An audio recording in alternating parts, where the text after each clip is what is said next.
So we'll take a look at Ain't No Sunshine When You're Gone, which is from the initial grade of the Trinity Acoustic Guitar book.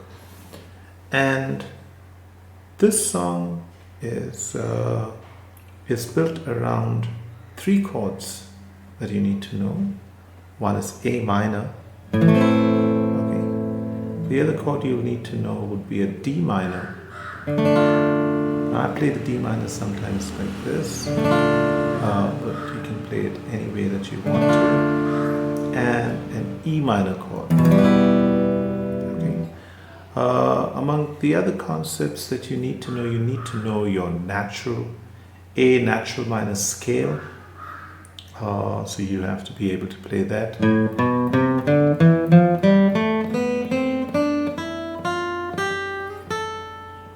Okay, so you need to be able to know that A natural minor scale. Apart from that, what else you need to know is also the difference between a strum and a rake. Now, if I was to hold a chord and just run the plectrum quickly through the strings, this is called a strum. This is a strum. And if I was to kind of gradually go through the strings, that's called a rake. And it's also, that's specifically what it's called for guitar, but in generally that's arpeggiating a chord. So it's just an arpeggiated chord. But so those are the two ways of strumming that you would need to know to kind of deal with the song. So if you look at the first two bars, now these first two bars are built around this A minor chord. Okay. So you play the A note, which is the fifth string open, and then you play the top four strings of your A minor chord, 4, 3, 2, 1. So 5 strum. Okay.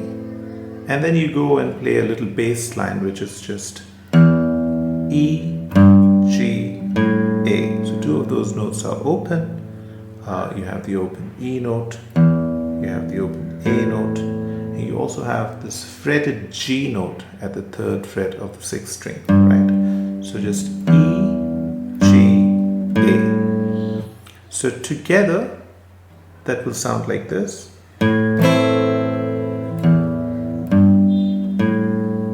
Now this is ended with another A minor chord, which is played from the fifth string down.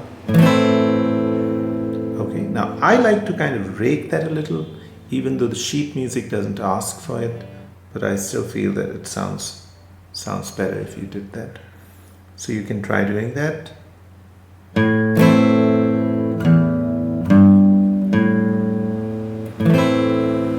Now, if you can play that, you're already through with the first line. Yeah, if you look at the third and fourth bar, they're exactly identical to bar 1 and 2. So this is very common with music. Music is always, the ideas are always repeated. And if you can get it correct in one place, like you can of course play it correct in another place, right? So if you get those first two bars right, you got the entire line. Now we go quickly and just go to the next 4 bars.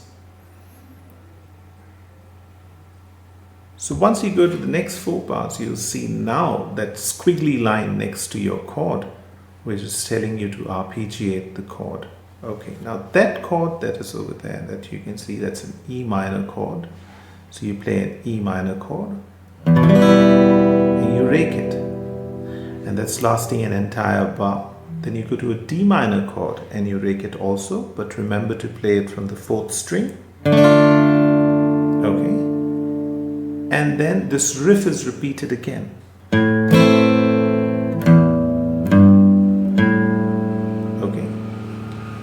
And now, what you need to be able to do is put everything together till here. So that is, let me play it through till here. So that is.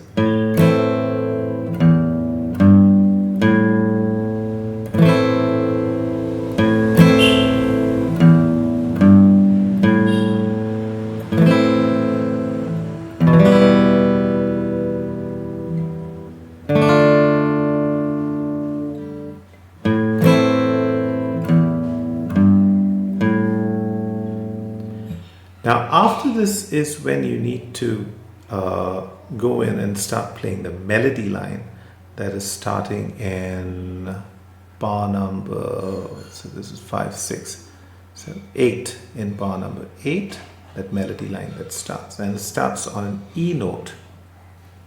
So you're playing this. Yeah.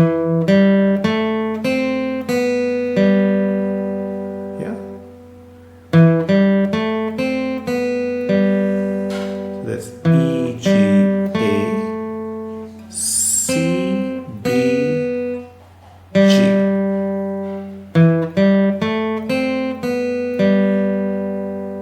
Okay, and let me move on to the next line. So now when you go to the next line, you see that that phrase ends with an A note. So together that should sound like this.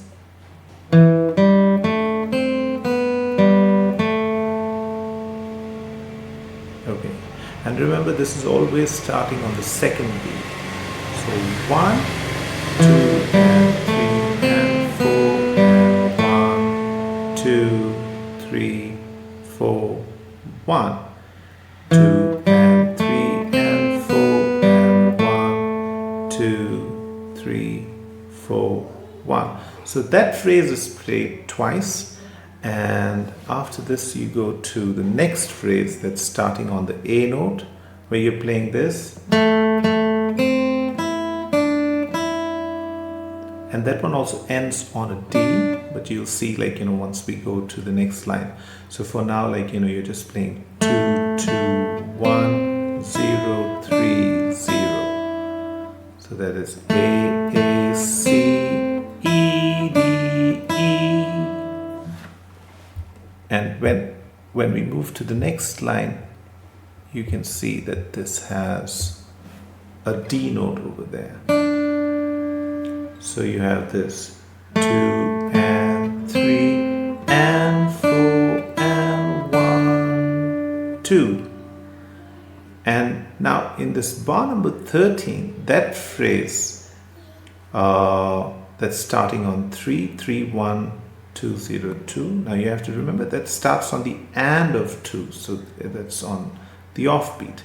So when you go ahead and play that, see, the phrase is always ending on 1, so it starts on the and of 2, but it's ending on 1.